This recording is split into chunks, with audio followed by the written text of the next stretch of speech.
Hi Xyy'nai of planet Earth, this is Xyy'nai, and you're watching the Xyy'nai Life Partner Hierarchy.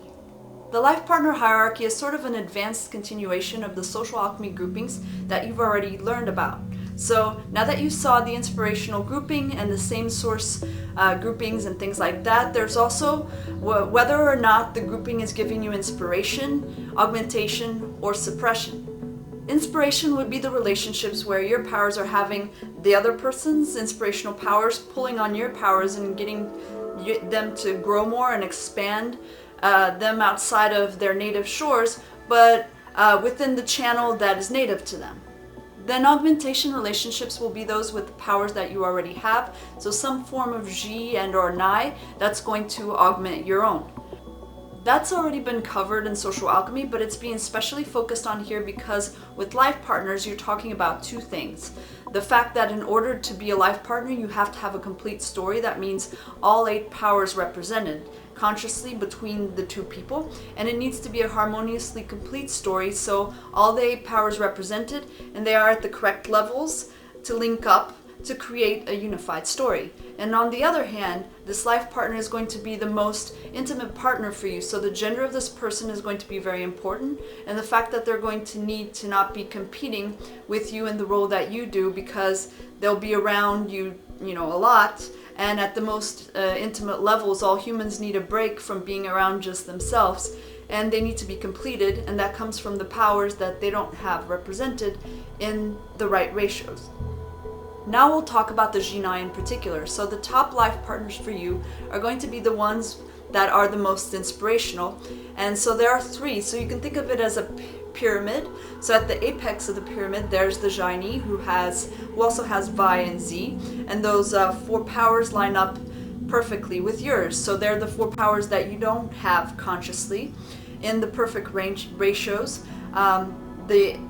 As far as channels as well, which are the Jes channel, the Nes channel, then the Vez, and then the Zez. Also very inspiring for Xyy'nai at the base of the pyramid would be a Xyy'vi, because even though they don't have the same powers as you do as a Xyy'nai, meaning they're the mirror, they do have a repetition of your Nai and V for their perceptions. So that's an issue, but it's very inspiring to have a Xyy'vi, because they do have Xai as their source power to go along with your Xi as your source power. So the Ni Xai, so the Xyy'vi would be 1 on the base. On the other side of the base of the pyramid would be a Ni Xai, and Ni Xai is also very inspiring to Xyy'nai. They actually have Ni and Xai as their top 2 powers, and those are the most inspiring powers for a Xyy'nai, but they're not in perfect ratio, so they have the Nez channel first and then the Jes channel second, so that's a bit off. So it's very inspiring, but it's not the ideal. So with the Xyy'vi and the Ni Xai making up the base of the triangle, and at the apex is the Xyy'nai.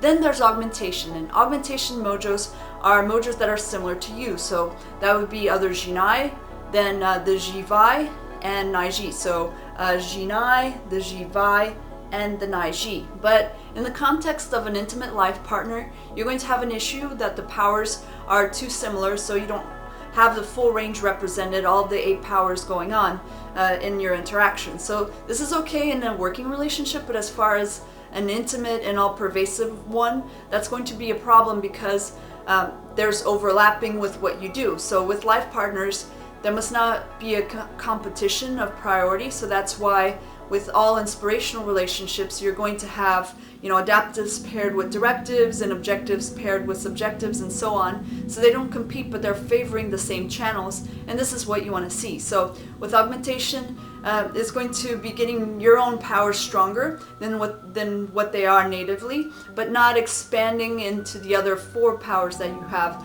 in your unconscious. So it's important to note that this is a very strong social alchemy bond. It's the 3rd or 4th. The augmentations show up in the recognition, same source pairing, and the inverse pairing, so it's a very strong energy.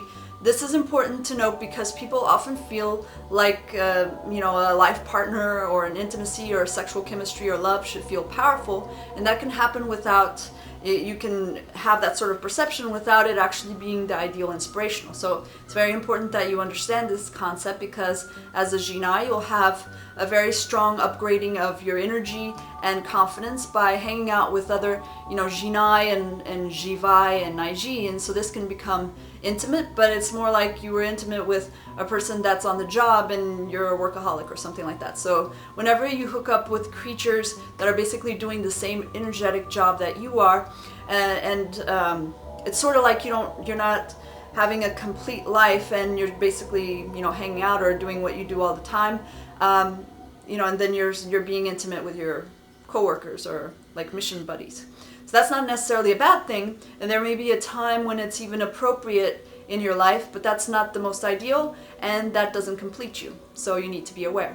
A third energetic group that's worth mentioning here also is called the suppression trio, and this has to do with mojos that are further down, like the shades of me. So as a Xyy'nai, that's going to relate to the Xy Alpha, so the Xy V and the Xyy'nai, and also the Xy. So these mojos are very, very different from you, and because their main powers are your modulation powers, that's going to be that's where the suppression comes into play, because their momentum powers actually curb your momentum powers and vice versa.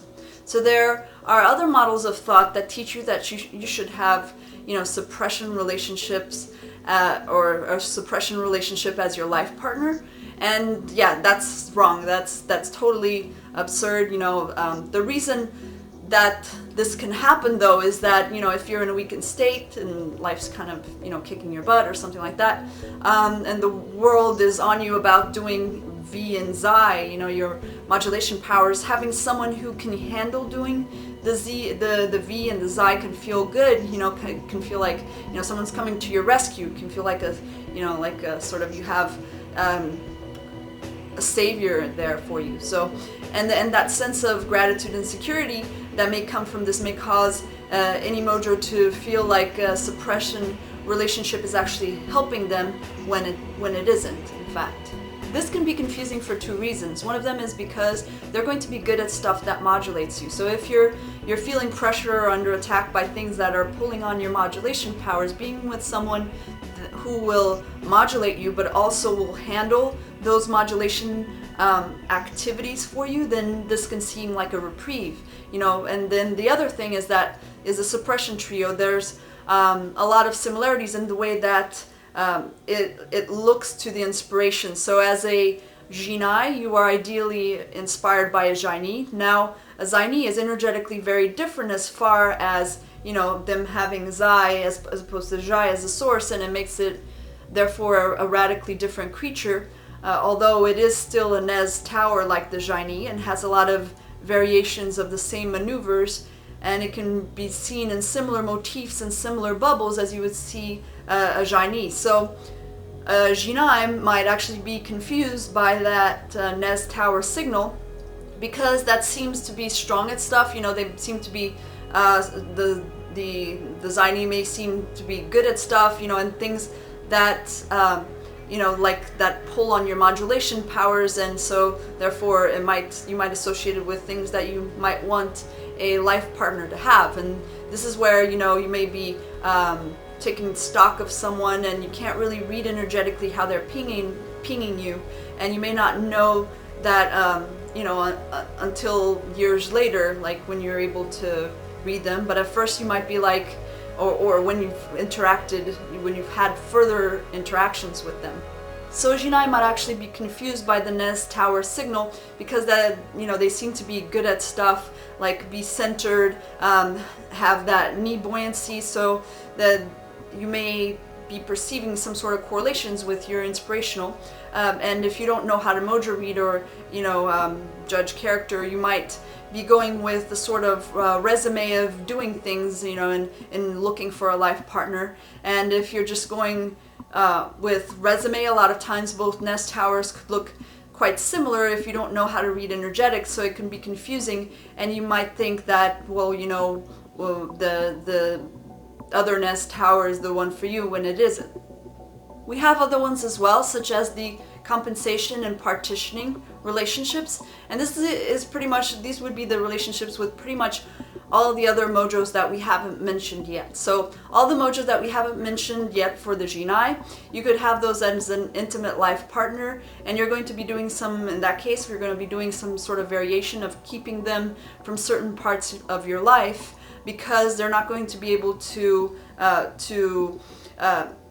be fully participate in it, because they're not energized in the ideal way by those kinds of push and pulls that you'd be requiring to peak yourself. So they're not ideal inspirationals, or when they do have some sort of still correlation to your ranking, to your powers, you'll still have to spend more energy than you should, or do some sort of special workarounds in order to get the relationship to flow with them. So this was a quick run through of Xyy'nai life partners and how they would relate to the different mojos.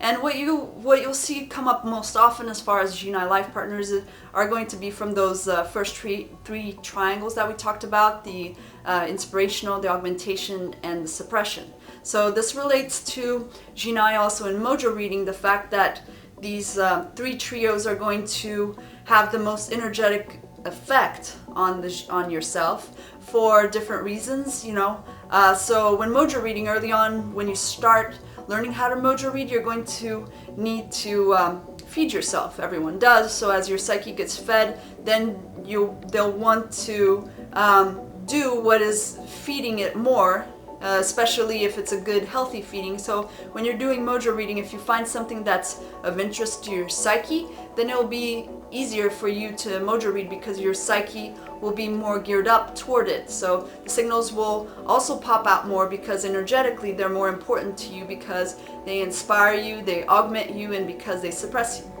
So till next time, and know yourself, grow yourself, save the world.